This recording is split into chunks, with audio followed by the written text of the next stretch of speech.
Hey, it's Jay with ECS Tuning. If you remember from our last DIY video, we installed the ECS coilover system on this MK5 Rabbit. Today we're going to show you how to do all the various adjustments to get the perfect ride. Let's get started.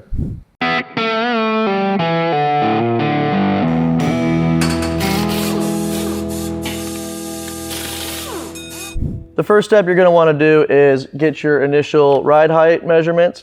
And you want to do this with a vehicle on the ground at full load. What you're going to do is you're going to measure from the center of the wheel hub to the top of the fender and make sure you get that on all 4 tires and write down your measurements so you have them later.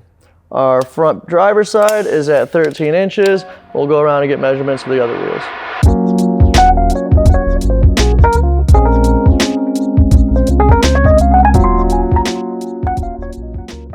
Now that we have our initial ride height measurements, there are multiple adjustment points on this adjustable coilover system. Mind you, we also have a street coilover system that's not adjustable, but with this coilover system, there are several points that we want to touch on. And so first of all, that starts with the damping, and that is done with our little knob here at the top of our strut housing. And then we're going to move down and go from there, and we're going to talk about our preload adjustment, followed by our ride height adjustment, and finally talk about our end link adjustment. And this is the same for the front and rear of the vehicle. So let's get started with our damping. Our damping system is a 32-point adjustable system, and each click of this little knob counts as 1 point. And so that means you can go all the way counterclockwise and go as soft as possible, or you can go all the way clockwise and go as stiff as possible. We really recommend being somewhere in the middle, right around 16 clicks. So to get there, what you want to do is you want to go one way or the other and then count each click till you hit about 16. The owner of this vehicle so far wants to go full stiff. So what we're going to do is we're just going to set it all the way till it stops clicking at 32 clicks. So now we have our damping adjustment set to full stiff per the owner's request. I want to give you a quick explanation as to what we're really adjusting here. And essentially what it does is it opens or closes these valves within the shock housing that allows fluid to flow either more freely or more restrictively, allowing for adjustment of your compression and rebound rates within that shock. Now that we have our dampers adjusted up top at full stiff, we're going to come and talk about our preload adjustment. Now we had set our preload in the last DIY video with this install. As said in that video, we recommend setting the preload at 10 millimeters. How we had initially done that in that video is we get the spring with the perch nice and snug, and then we give it 1 full rotation. And what you're really looking for is that your spring can spin under no load, but still have some resistance to it. Really depending on your application though, and what your preferences are and what you're going to be doing with your vehicle.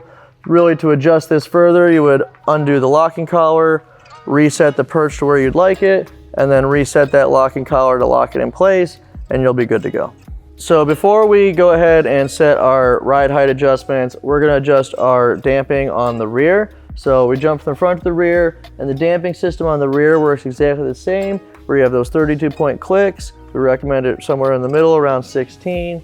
But again, the owner of this vehicle wants it at full stiff, so we are going 32 clicks clockwise. Next, we're going to adjust our ride height, and it's really smart to make a little mark on your perch or your adjusting collar so you can see exactly how many turns you're making. So we're just going to make a quick little mark on our locking collar and count as we turn to adjust that ride height.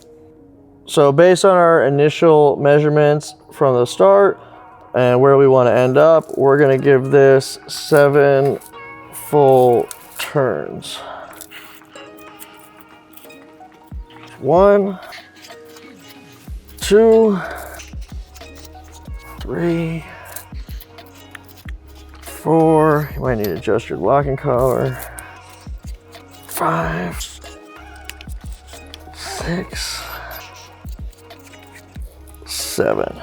And the really important thing to do is that once you have this where you think you want it, you need to set the vehicle down, get it on full load, move it back a full rotation, forward a full rotation, back a full rotation, and then check your measurements and adjust from there. This is really a trial and error kind of thing. Now we have our front ride height adjusted to where we believe we want it to be. We're going to adjust our rear ride height before we set our vehicle in the ground, see where we're at, and make adjustments for there. The rear is a little different, and so for the rear, the lower you are with your ride height, the less preload you have, whereas the higher you are with your ride height, the more preload you have. So we're going to loosen our locking collar and make a little mark on our perch with our paint pen. And what we're going to do with this rear, based on where we're sitting, is give it 3 rotations.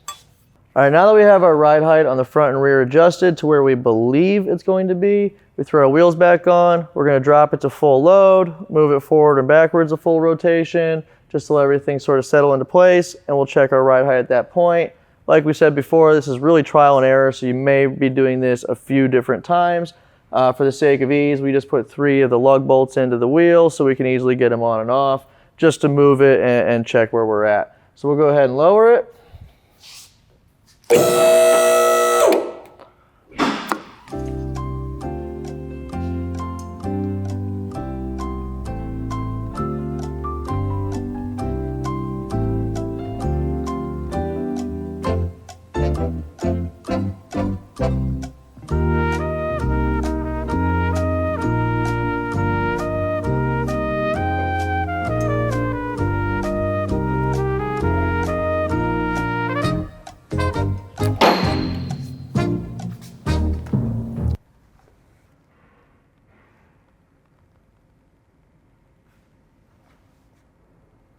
All right, now we move the vehicle forward and backward, giving that suspension a little bit of settlement. We're going to remeasure based off of our initial measurements, and we're at 12.5 on this side, so it looks as though we've dropped about a 1/2 inch, which is what we were going for.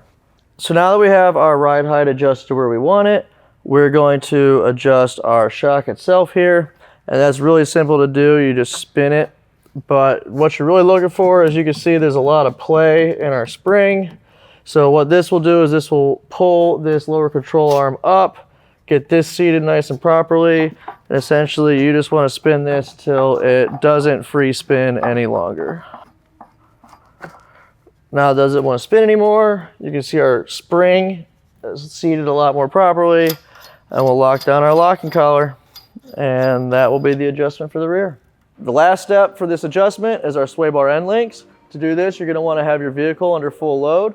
We're using these pole jacks to get our suspension on full load. You can use jack stands or multiple jacks, whatever works best for you. But it's pretty simple. All we're going to do is loosen our lock nuts and get our end link to neutral position and make sure that our sway bar is at about 90 degrees with that end link. So when you're in a neutral position, it's going to be really loose and easy to spin like this. If you have a lot of tension on it, it's not at neutral. So this one's at neutral, and we'll go to our passenger side. So we've got our passenger side and driver side loosened and in the neutral position. Now all that's left is to tighten down our lock nuts. And just to help prevent these from backing off a little bit later, I'm going to be using some Loctite thread lock on them, and that will keep them in place.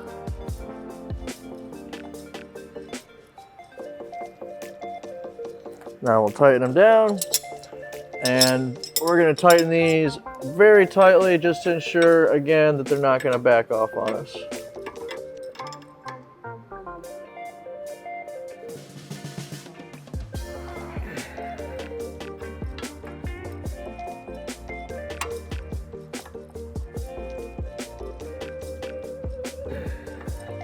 Adjustment on the rear is the same procedure as the front. You get your vehicle under load, you loosen the lock nuts, you get the end link to a neutral position, and then you lock down those lock nuts again.